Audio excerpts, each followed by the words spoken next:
Tenemos aquí dos oscilogramas iniciales.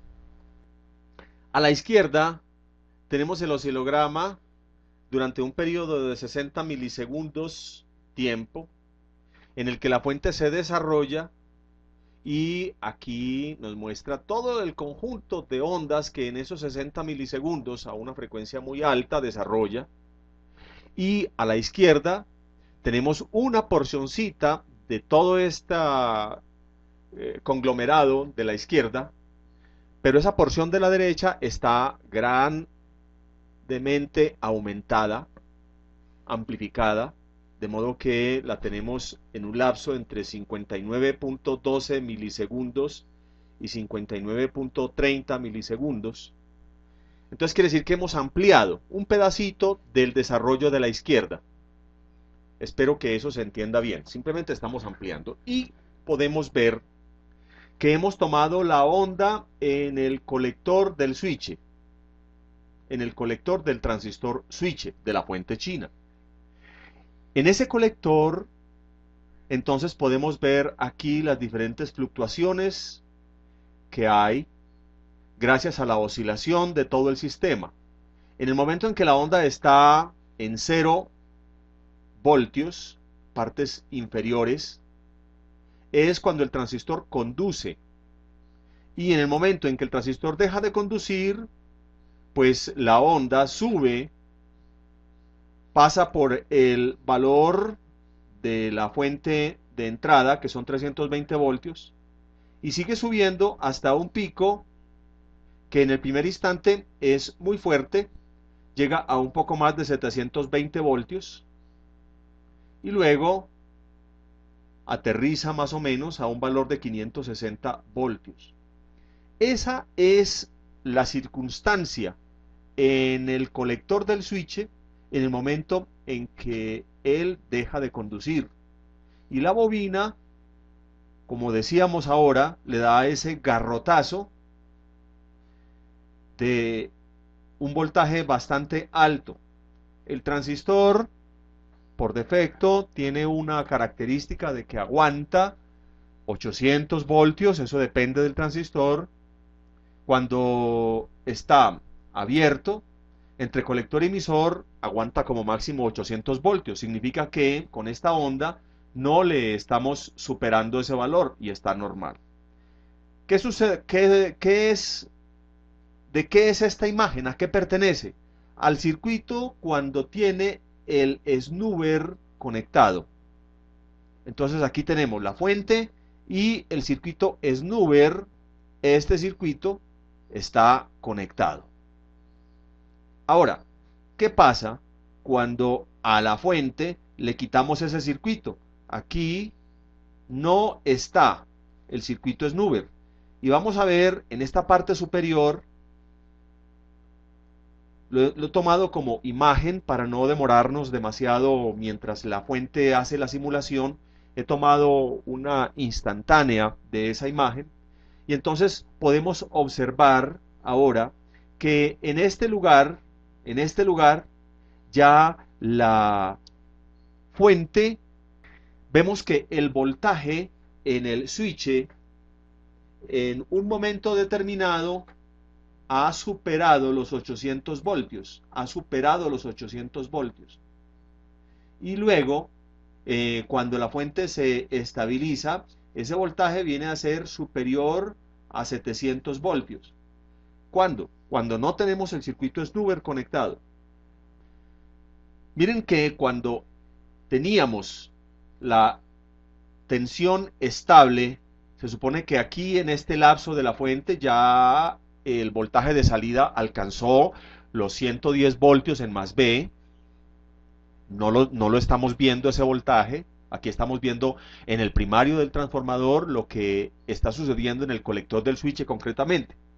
Con el circuito snooper, esa onda no supera los 720 voltios, pero retirando el circuito snooper, gracias a que el simulador no nos echa humo, entonces aquí es mucho mayor a 700, bueno, un poco mayor a 720 voltios, pero lo importante es que en los primeros instantes la fuente logra superar el valor de ruptura del transistor. Ahí es donde se quema. Ahí es donde se quema. ¿Qué pasa en la realidad? En la realidad tenemos que a veces este circuito puede fallar porque, por ejemplo, se abre el C616 y entonces significa desconectar el circuito snooper. Eso redunda en caso tal de que sea apertura total, muy posiblemente el daño del switch. Pero si es deterioro, por decir algo, alteración de la capacitancia del condensador, podría redundar en calentamiento del switch. El switch se puede calentar por muchos factores.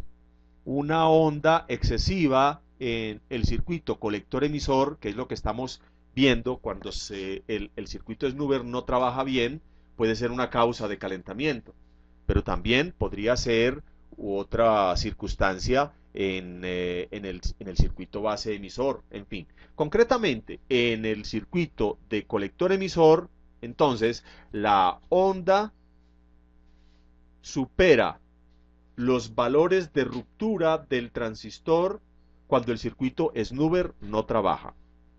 De ahí, entonces, la importancia de ese circuito. El circuito snooper no siempre está compuesto, como en la fuente a la que nos estamos refiriendo, solamente por un condensador y una resistencia. A veces hay también un diodo. Eso lo iremos viendo cuando estemos analizando las diferentes fuentes. El hecho es que le debemos dar la importancia necesaria al circuito de snooper para no desconectarlo nunca y tenerlo siempre en cuenta a la hora de reemplazar de pronto un transistor que se haya encontrado en corto.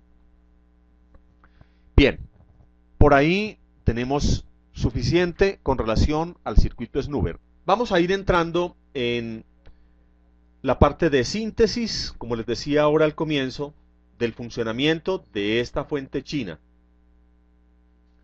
Habíamos mencionado que en el circuito de control hay una cadena de componentes que se encargan de encasillar al circuito oscilador para que no se salga la energía almacenada del valor que nosotros pretendemos obtener a la salida.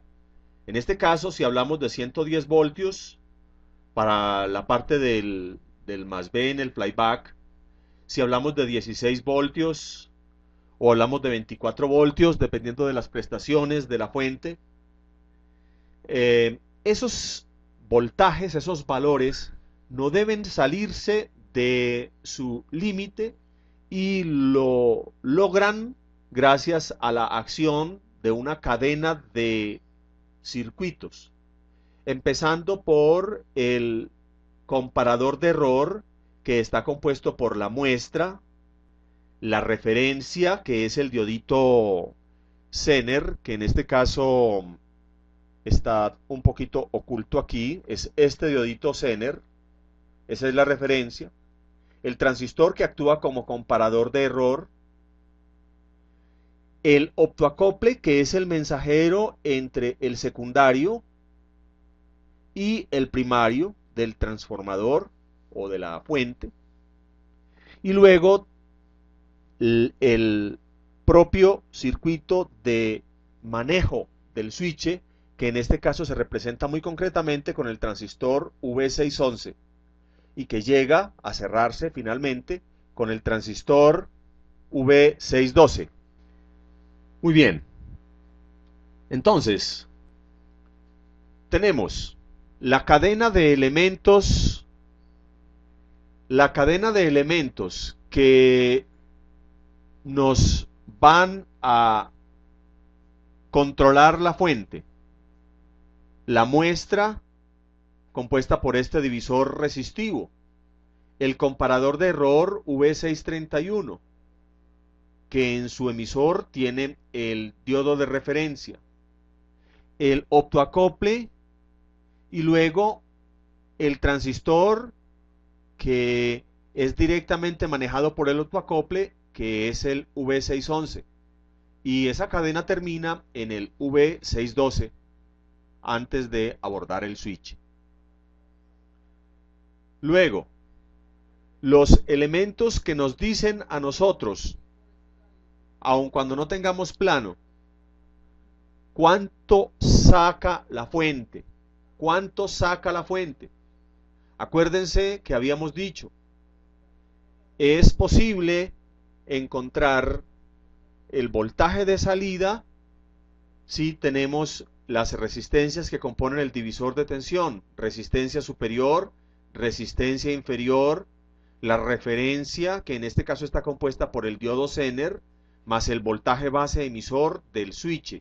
La formulita, recuerden que es resistencia superior dividido resistencia inferior más 1 por el voltaje de referencia, que en este caso es 6,2 del diodo Zener más 0.7 voltios del voltaje base emisor de la fuente. Esto nos da el voltaje de salida de la fuente y eso ya es simplemente un repaso. Bien, cuando nosotros tenemos en funcionamiento la fuente, sea que esté bien, que tenga voltajes disminuidos, que tenga de pronto el voltaje más arriba de donde lo debe tener, hemos dicho que hay un circuito que es clave medir para saber si el comparador de error está funcionando. Y ese circuito es los pines 1, 2 del optoacople, en donde debe haber alrededor de 1 voltio. Cuando hay esa medida, nos indica que el comparador de error está actuando. Si la fuente está disminuida, el comparador de error está actuando cuando tenemos 1 voltio entre pines 1 y 2 del optoacople. Entonces, ¿dónde está el problema? El problema debe estar en el divisor de tensión o en la referencia o incluso en el transistor comparador de error. El hecho es que de aquí del optoacople hacia atrás hay que buscar la causa cuando tenemos que hay 1 voltio aproximadamente en pines 1, 2 del optoacople. Esa es una clave para remitirnos a la zona de la fuente donde hay que medir. Pero si nosotros tenemos una fuente que no se está comportando bien y entre pines 1 y 2 del optoacople no tenemos una medida de 1 voltio aproximadamente, 1,1, 0.9, si esa medida es menor, significa que este circuito no es el que está haciendo que la fuente trabaje mal, por lo menos no desde el punto de vista de que la fuente tenga voltajes disminuidos. Muy bien, el circuito, no dejar de tener en cuenta lo esencial que es el circuito de arranque. El circuito de arranque. Y los transistores que manejan tanto V611 como V612 la estabilidad de la oscilación. Sabemos que esta fuente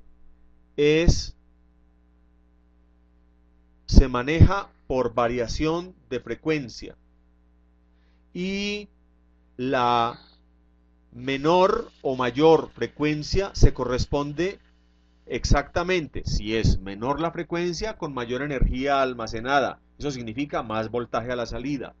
Si sube la frecuencia, significa necesitamos bajar el voltaje de salida. ¿De qué dependen esas variaciones cuando la fuente se está comportando bien?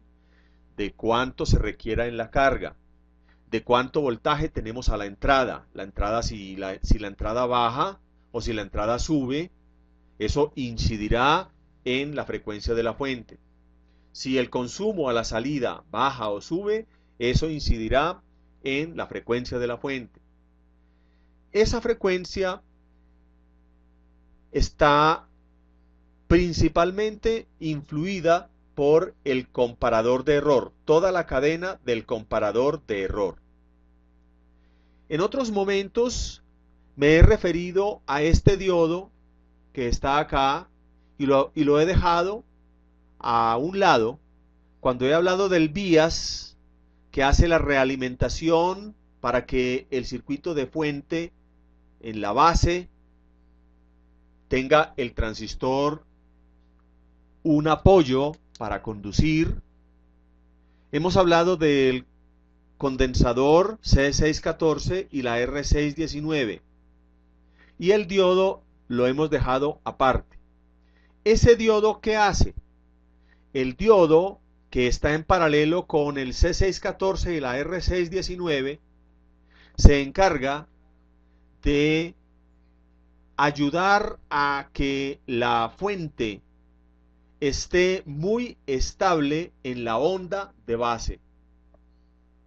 Ese diodo, afortunadamente, casi nunca pone problemas, pero su presencia es indispensable para que la onda en la base del switch sea correcta, y si no estuviera este diodo, si este diodo se abriera, la fuente tendría voltajes menores, no alcanzaría a subir más allá de 40, 50 voltios. Esa sería, digamos, la consecuencia.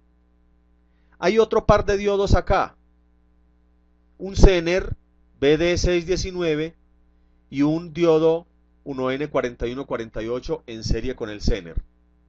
Sabemos que cuando un diodo Zener está en serie con otro diodo normal, el diseñador le está diciendo claramente al Zener: usted solamente me va a actuar como diodo Zener.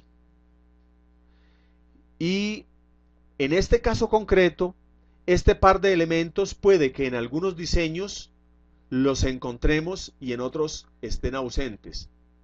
¿Por qué? Realmente esta fuente, con y sin este par de elementos, y por consiguiente la resistencia, porque si no están estos dos, pues la resistencia no tiene por qué estar, podría tranquilamente trabajar. Este trío de elementos, VD618, VD619 y la R623, son opcionales. Son un pequeño ajuste fino en la fuente que podría ayudar a que en determinados momentos fuera más sutil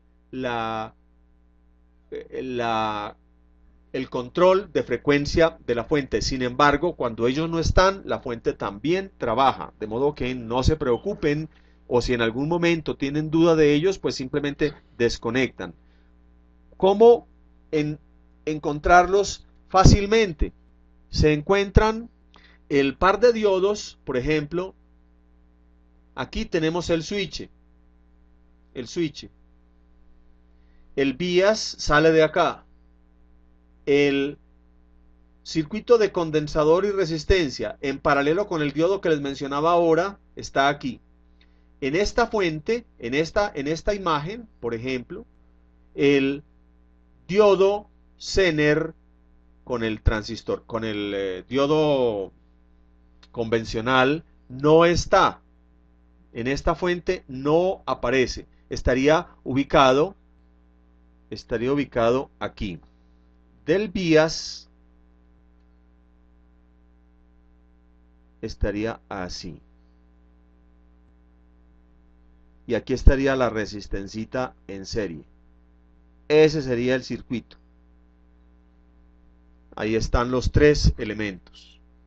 Esos tres elementos pueden, como les digo, estar o no, y se comunican desde el BIAS hacia la base del driver y sirven para ajustar finamente la frecuencia, pero no se extrañen donde no los encuentren, y cuando duden de que en determinado momento ponen algún problema, simplemente se desconecta alguno de ellos, que es desconectarlos a todos tres porque están en serie, y de esa manera la fuente debería actuar. No significa que le esté aconsejando que los dejen sueltos, simplemente estoy diciendo que es una manera de chequear la fuente sin ellos para tener más agilidad en el trabajo de análisis.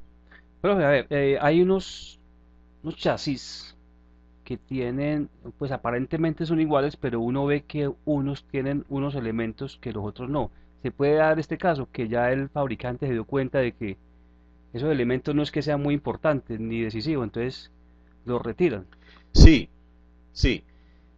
Este tipo de fuente de televisores convencionales chinos fue hecho con poca inversión económica de parte de los que diseñaron. Fue hecho con un ánimo como de cubrir la última etapa en el tiempo de la televisión convencional para países como Colombia o como nosotros en general, que estamos más o menos en el llamado tercer mundo, en donde ya las cositas nos llegan un poquito atrasadas o rezagadas, o tenemos menos capacidad adquisitiva y entonces nos dan cositas más baratas. Y entonces esta fuente fue hecha con bastante economía. Por esa razón no tiene demasiadas protecciones tampoco.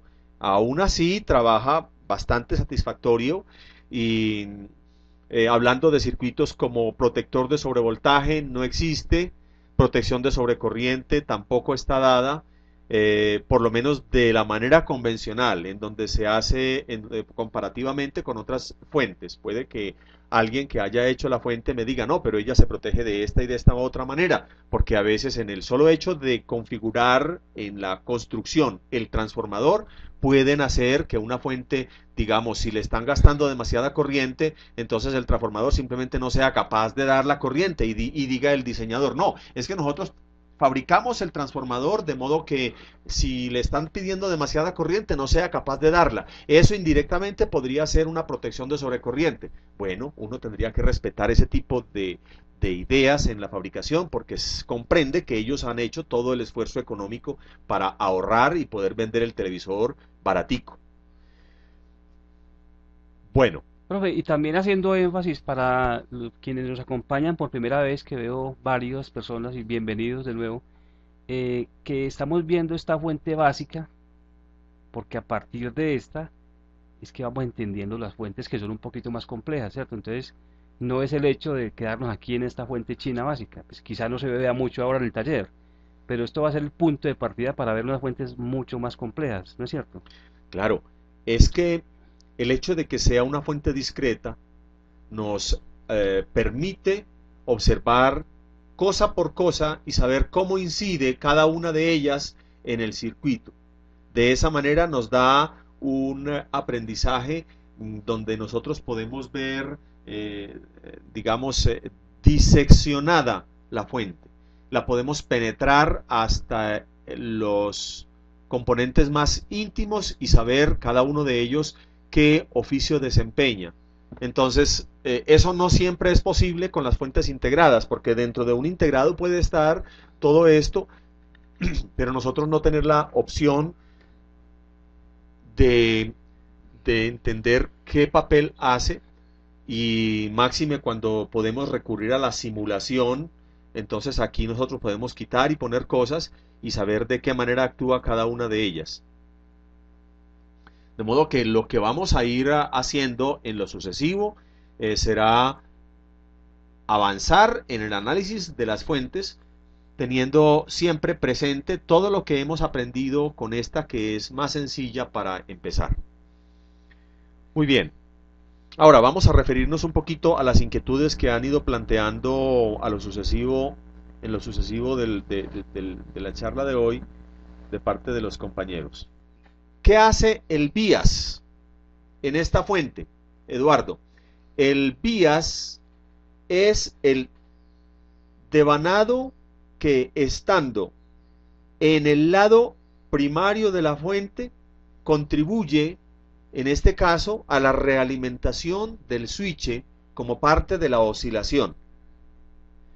Cuando tenemos una fuente autooscilante, como lo es esta, la fase del transformador debe ser tal que el pin propio, el positivo o la parte que va conectada directamente al switch, cuando hablamos del bias, debe estar con una fase que sea positiva en el momento que el switch conduce. Por eso está la bobina señalada con estos puntos de esta manera.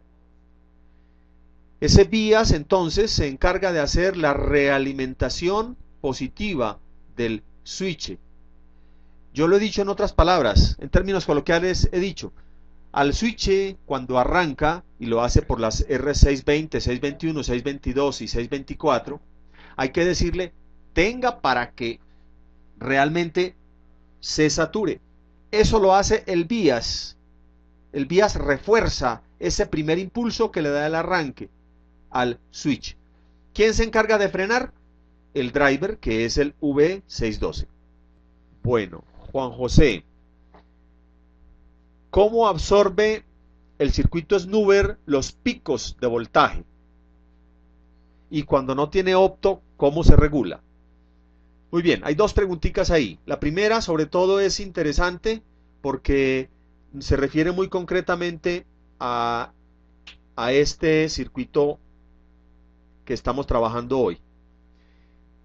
Sabemos que un condensador se comporta como un corto en el primer momento. Eso es algo que vimos en los primeros capítulos en la introducción de fuentes. Un condensador se comporta como un corto en el primer momento. ¿De cuánto, de qué depende la cantidad de tiempo durante la que el condensador permanece en corto? De su capacidad. De su capacidad. Entonces, la capacidad de este condensador es muy baja, 680 picofaradios, muy baja.